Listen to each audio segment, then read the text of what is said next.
Bankers, he saw, couldn't operate in a void, but were enmeshed in larger political forces.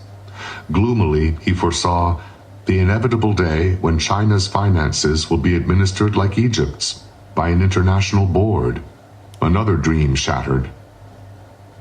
In 1911, a nationalist revolution in China, fueled partly by resentment of foreign bankers, ousted the Manchu dynasty and declared a republic. The liberal activist Dorothy Straight was sympathetic to the revolutionaries. In January 1912, Sun Yat-sen became provisional president, heading a movement seeking to unify China and stop foreign meddling.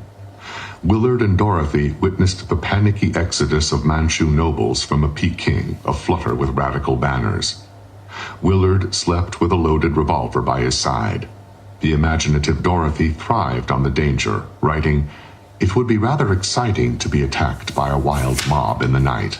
One evening, as the Straights were getting ready to dine with a British neighbor, shooting did erupt nearby. As Willard recalled, the popping continued, and our roof lines stood out sharply against the glow of the first fire. I told Dorothy that it looked like trouble.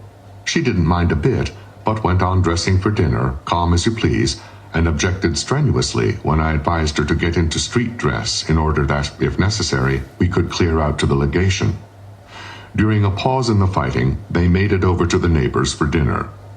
But then soldiers began smashing and looting stores nearby. After gathering up their maid and proper clothing, they fled for the safety of the legation, but were trapped by rioters on a dead-end street. Finally, they were rescued by a contingent of American Marines.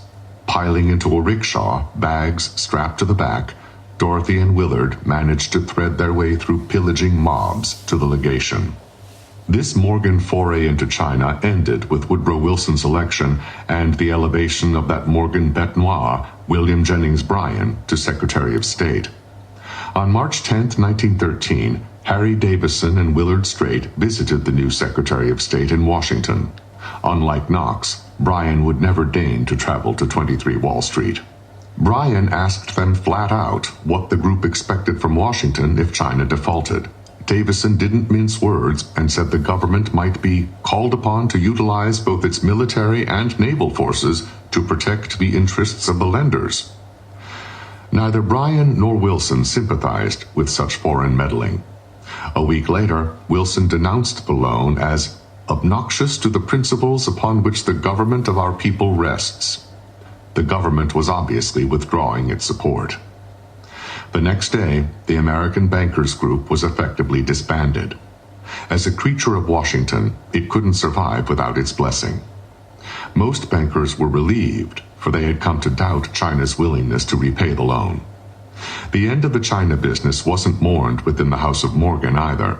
As Teddy Grenfell, who had been consumed by it, wrote to Jack, "I think that all of us will have China written on our hearts when we die, with several uncomplimentary epithets after it."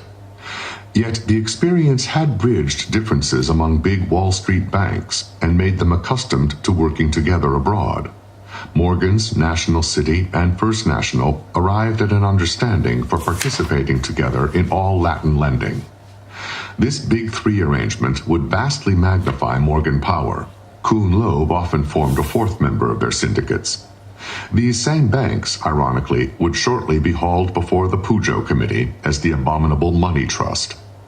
What the public wouldn't know was that the money trust had been forged in part by Washington itself in its quest for foreign influence. The new age of banker-government collaboration mellowed